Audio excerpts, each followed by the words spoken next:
Hello and welcome to the Indian Spectator. My name is Abhyuday Sharma.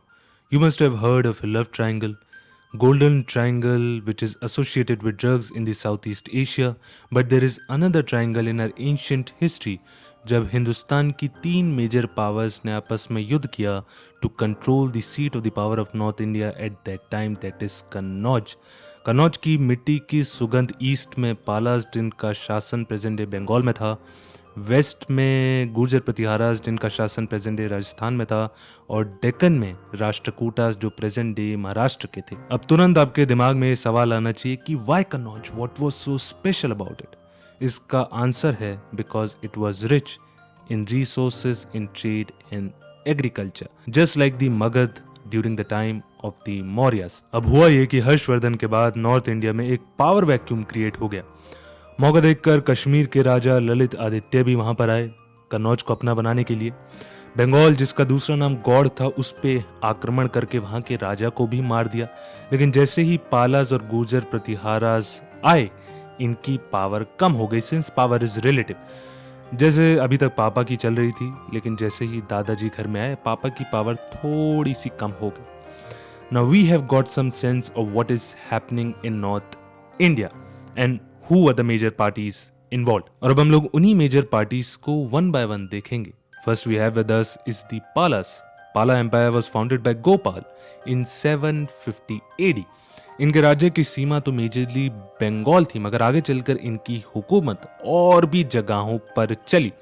दूसरा, जैसे चंद्रगुप्त मौर्य एक हाईबॉर्न family से नहीं थे, ये भी एक सिपाही के बेटे थे, और वहां पे एनार्की को खत्म करने के लिए कुछ इन्फ्लुएंशियल लोगों ने इनको राजगद्दी पे बैठा दिया था.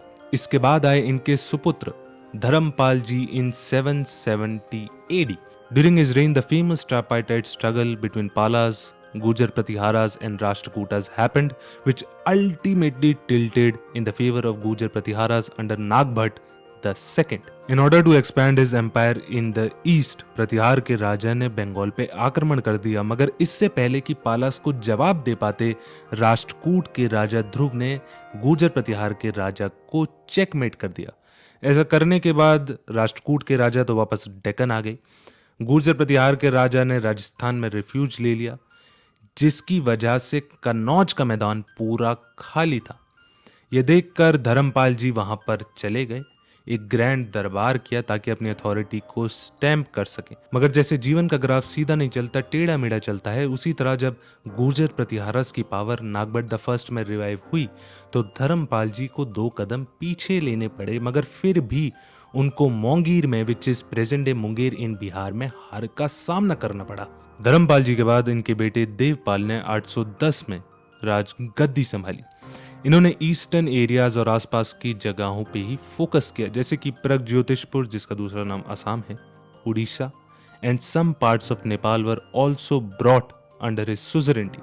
सोवरेनिटी और सुजरेनिटी में फर्क ये है कि सोवरेन जैसे कि हम अपनी फॉरेन रिलेशंस और ट्रेड रिलेशंस खुद चलाएंगे, मगर सुजरेनिटी का मतलब यह है कि हमारे पास इंटरनल ऑटोनॉमी तो है, मगर फॉरेन रिलेशंस और ट्रेड रिलेशंस कोई और देखेगा. Now Palas were the patrons of mainly Buddhism. What are the sources? Tibetan Chronicles, revival of the Nalanda University and the construction of the Vikramshila University by Dharampala, exchange with the ruler of the Shailendra dynasty जिन्होंने देवपाल को नालंदा में एक monastery बनाने के लिए कहा और उसके अपकीप के लिए 5 गांव भी. The response was affirmative from the Devpal. Now think yourself, अगर एम्पायर ईस्ट में है तो क्या ट्रेड रिलेशंस वेस्ट के देशों के साथ अच्छे होंगे या फिर साउथ ईस्ट और ईस्ट के देशों के साथ? ऑब्वियसली साउथ ईस्ट और ईस्ट के देशों के साथ. And that's why I mentioned Shailendra dynasty which ruled over Malay, Java and Sumatra. Now let's turn our attention to the second major party, that is Gurjara Pratiharas. Some scholars believe they originated from the Gurjars. They gained prominence under Nagabhata the first, जिन्होंने Arabs जो कि राजस्थान, पंजाब और गुजरात में घुसना चाहते थे उनको अच्छी टक्कर दी थी. If you have to understand ancient conflicts, it's simply geopolitics. Gurjara Pratiharas wanted the Malwa, which is present in Madhya Pradesh, Gujarat, as well as Kannauj, just like everybody else. The reason for wanting Gujarat was because it gives access to the sea. Just like the Cholas who had good relations with the Shailendra dynasty who ruled over Malay Peninsula, Java and Sumatra, they fought with them to make trade easier with China. Now their staunchest enemy was Rashtrakuta. How come? First, remember I told you कि धर्मपाल जी जो पाल के राजा थे उन्होंने कन्नौज में जाके grand दरबार किया था क्योंकि मैदान साफ था। वो मैदान कैसे साफ हुआ था? क्योंकि राष्ट्रकूट के राजा ने गुर्जर प्रतिहार के राजा को हरा दिया था जिन्होंने राजस्थान में जाके रिफ्यूज ले लिया था। Second, Mihir Bhoj when tried to extend his empire beyond the river Narmada, he again fought with the Rashtrakuta, although he did get some success in some parts of the Gujarat and some parts of the Malwa. Mihir Bhoj also annexed the Kannauj in 836 AD, which remained with them till the next 100 years.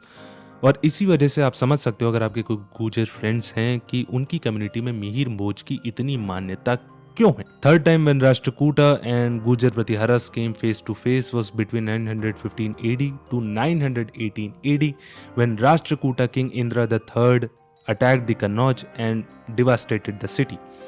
चौथी बार इनका सामना हुआ 963 में, जिसके बाद प्रतिहार empire dissolve होता चला गया। मिहिर भोज ने अपना लक ईस्ट में भी ट्राई करने का कोशिश किया मगर he was checkmated by the Pala ruler Devapala. ये एक वैष्णवाइट थे and just like many other kings of the ancient and medieval era, he also assumed one title, Adi Varaha.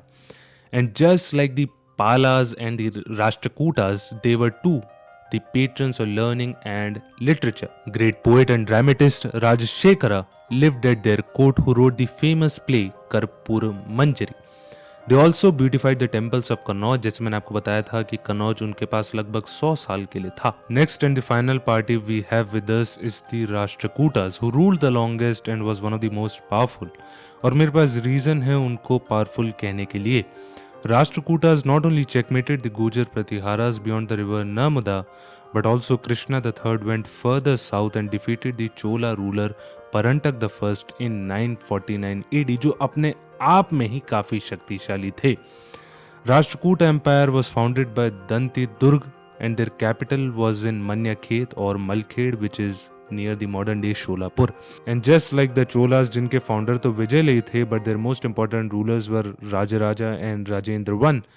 Rashtrakuta के मोस्ट इंपॉर्टेंट रूलर्स थे गंगा द थर्ड एंड अमोघ वर्षा। एक inscription के हिसाब से Ganga the third का साउथ में काफी खौफ था। एंड जैसे ओशो ने पंडित नेहरू के कॉन्टेक्स्ट में कहा था, India lost a great poet because he became a politician. Amogh Varsha although ruled for 64 years, but he preferred religion and literature to war. He even wrote the first poetics in Kannada. There were rebellions in the far-flung areas of the Rashtrakuta Empire. Now, this is a pattern which we observe across time. Mughals had to face it too. Even today we observe it. क्योंकि power gain करना आसान है मगर उसका consolidation मुश्किल है। जैसे कि बॉडी बनाना आसान है मगर उसको मेंटेन रखना वो थोड़ा सा मुश्किल है। They were secular both in terms of religion and languages. In languages, Sanskrit, प्राकृत जिसमें कि जैनस की लिटरेचर लिखी जाती थी, विच इज़ अंडरस्टैंडेबल क्योंकि अमोघ वर्षा खुद एक जैन थे, एंड अपभ्रंशा जिसपे करप्ट लैंग्वेज का टैग लगा हुआ था, बोली और लिखी जाती थी। But everything comes to an end and everything will come to an end. Krishna the third who annexed the northern part of the Chola empire, उनकी मौत के बाद साउथ के राजा एक साथ हुए और 972 में उनकी कैपिटल मलखेड़ पे आक्रमण कर दिया, which marked the end of the Rashtrakuta Empire. So let's frame few questions to ourselves. What motivated these kings to extend their empire? Primarily resources and trade, a pattern which is well continued in the modern times. Example, China in the South China Sea and Russia in Ukraine. And what is the commonality we can observe? All of them were the patrons of almost the same religion. And what does it tell us? That is, they were all one. But they needed that third party intervention, among other things, in order to realize that they were one. This is a concept in sociology. Just like we all know that we and the Lord are one. But who makes us realize that in the true sense? It's our gurus. The third is regarding the hold. If it was so difficult to hold the annexed part for a longer period of time when there was no international law to keep a check on them, how much will it be possible in these times? Russia did annex Crimea. This means two things. Either the international law has failed in practice or selective in nature, or one day Russia might lose the Crimean Peninsula. Nobody expected the breakup of the Soviet Union 100 years earlier, but it did happen.